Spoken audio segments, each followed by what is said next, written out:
So today I'm going to talk about another teaching or assessment tool, and that's virtual exhibitions. And I'm also going to introduce a program that's great for doing this called Artsteps. So I actually first did this project in my course, Introduction to Islamic Art and Architecture. And I assigned this project and taught this course for the first time in spring 2019. So actually, in a way, it sounds like the other panelists before the COVID crisis and the current situation that we're in. But now all of these methods, I think, are becoming all the more important. And I plan to do this project again this semester, this fall. So at that point, what my thinking is in trying to create different kinds of assignments that build different skill sets and also that introduce variety to student learning. So I'm not, say, trying to replace the research paper. I still assign research papers. But like our other presenters today, how do we do different kinds of assignments that introduce different skills that might be useful across careers and that will filter back to their writing and to their communication? So let's start with talking about this virtual exhibition project. So I'm going to take you through the assignment that I gave. So the assignment was to curate an exhibition using the free online program Artsteps. And I want to give a quick shout out to fellow medievalist Tracy Hamilton for first introducing me to this great program. And I'm saying that it's a fantastic program because it's completely free, completely open access. So you can use it at any institution and your students can all work from home with Artsteps, which, as we're seeing, is particularly important in a moment like right now.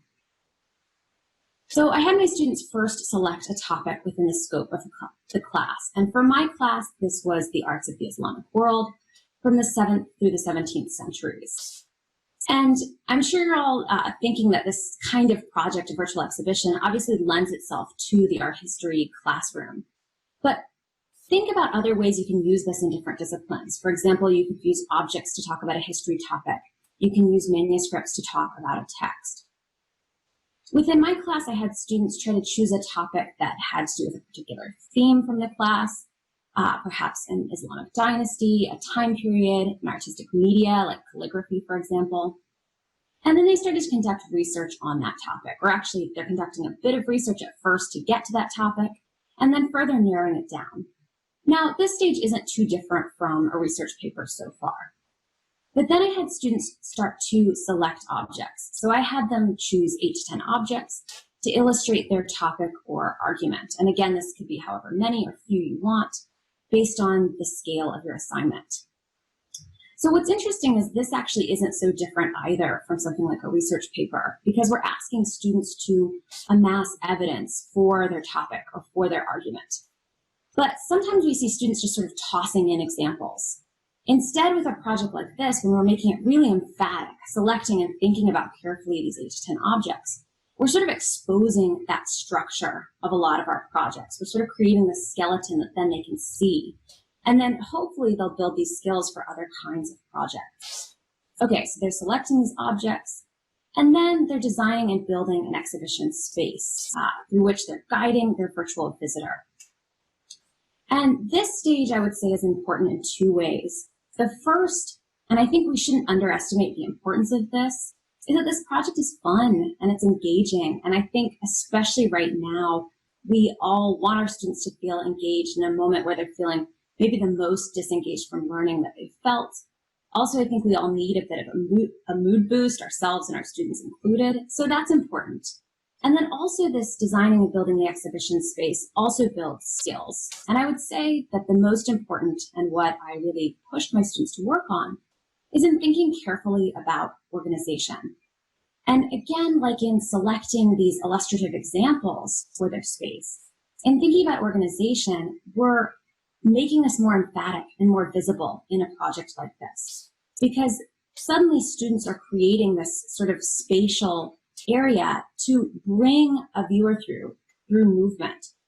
So it's something we're always asking students to work on. I think when we're grading papers, we're often writing work on organization, but now we're making it emphatic. We're making it visual in how they're designing the space and how they're moving this visitor through these examples that they've chosen to create this argument or to illustrate their topic.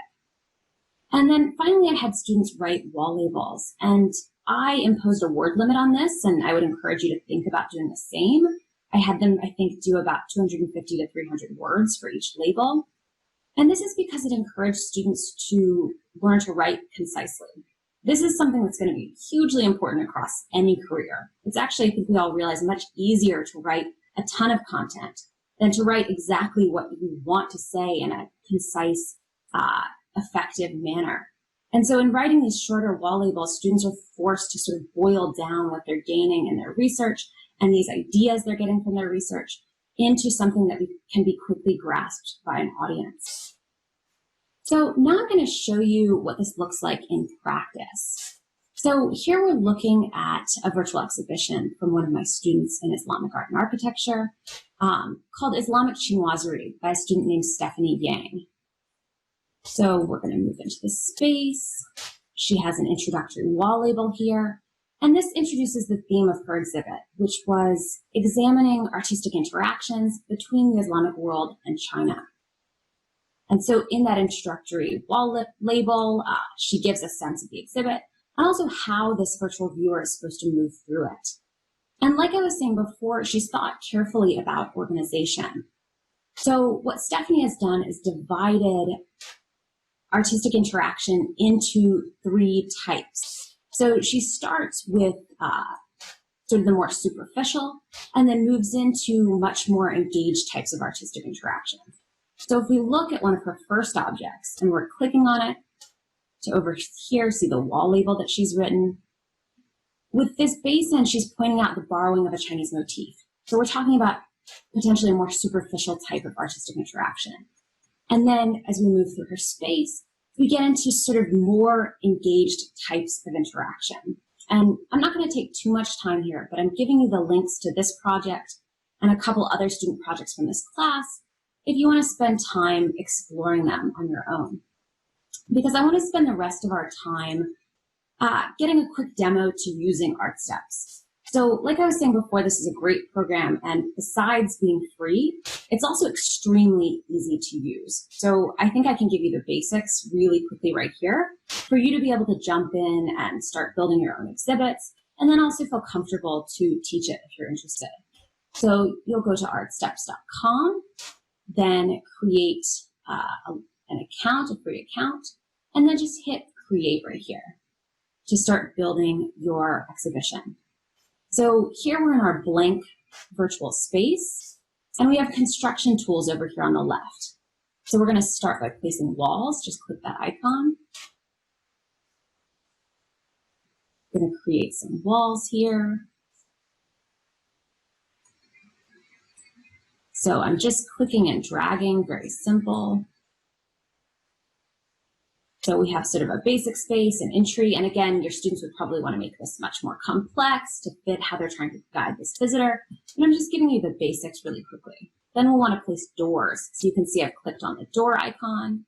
And then again, we'll just click on the space to add them. That way our virtual visitor can enter and exit, which is obviously important. So then we're going to design our space. So click on the next step here. Here we can start adding wall color, for example. So I'm going to paint some of these walls. I've painted the floor by accident, but you can also paint the floor. You can add textures, say if you wanted any textures, and you can also add your own too. Like I think as you saw, Stephanie had added her own texture for the walls.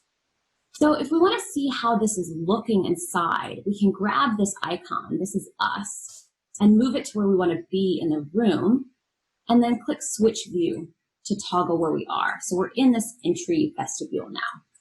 So now inside this space, it's looking a little bit boring. So we'll add some more color. And again, your students might want to play around with this and think about how best to present their material. Next, we're going to add and place our artifacts. So again, we're going to toggle our view. So click Switch View to be inside the space. And then we might want to add a title to this exhibition. So we'll go over here to text. You can see here, we'll click text. You can add your own here. I've already populated it with a few things. We're going to add the title, The Pilgrimage to Canterbury, to give us sort of a theme for our exhibition today. And then we're going to start adding images. So the way you'll do this, as you can see, I've already populated this with some images. But to start building your image bank, you'll click Add Image from File, then you drag and drop, add a title. And then here in description is where your students would paste the wall label that you've written. Okay, so let's add some objects. So since this is an exhibition about pilgrimage, we'll add a map here. And you can see up here there are controls to move, rotate, scale. So we're going to make it a little larger. So if we want, well, maybe not that large of a map, but you can see you can control these objects very easily. So then we're going to go into our namespace. Maybe we want to add a miracle window, for example, to give the sense of Canterbury. And I'm not sure you want to do this, but if you wanted to, you could easily add a frame by clicking up here. Here are frames for any of your artworks. Then we also might want to add objects like manuscripts, say, in display cases. So you have a selection of display cases here, and we're just going to pick one, add it here. And again, you have these easy commands to scale or move. So here I'm just making it a little bit larger. And then we'll click to add a manuscript. So say for this exhibition, we want to learn a little bit more about Thomas Becket. So we're adding this manuscript of his martyrdom. And so as you can see, this looks a little odd. It's much too large for the display case. So again, we're going to scale it. We're going to rotate it, move it, which this would then say, let us add another manuscript here if those two, say, work together or your student wants to add a comparison. So here you're getting a quick introduction to how you add these objects. And then next, your students would potentially plan a guided tour. Now, virtual visitors can either explore entirely on their own, or they can use a guided tour created by the students, say, to take them in an exact path around these objects. So we click Add Guide Point. We would say introduction, welcome to, or add whatever text you want at that first point. We're going to add this guide point, if it's the introduction, to our entry space. And then something else that you could do here, and this is a little bit along the lines of what Nick Paul was just showing us with the podcast, which was really inspiring, is you could also create an audio guide with this if you wanted to, say, add to this assignment, or say if you wanted to replace the wall labels with an audio guide instead. And this addition of guide points allows you to add audio at each of these guide points. So as your virtual visitor is going through this tour you've created, students can also add this audio to each spot to, say, narrate or discuss what the person is looking at. And then finally, just click to publish. So if we want a cover image, we just scroll to that spot and click capture, and then add a title, and then toggle to public and save. And then you have a virtual exhibition. So very, very simple, very user-friendly and easy for students to use. And also to make this even simpler for students and for any of you guys, if you're interested in using doing this kind of project, I created a user guide for my students in Islamic art and architecture to sort of take them through the process of creating these exhibitions. And I'm going to share that on the Middle Ages for Educators website so that you can use it to work with Artsteps, or feel free to share it and use it in your classes. So finally, one more thing that I had students do along with this project is an exhibition catalog. And this is useful for both you and them. And it's actually not too much extra work for the student, because in creating these wall labels, students will want to use a word processor like Word anyway. They need to be able to edit the labels. They need to be able to add bibliographic information. So in doing that, I had them compile these exhibition catalogs. And you're looking at an example by a student named Charlie Shen.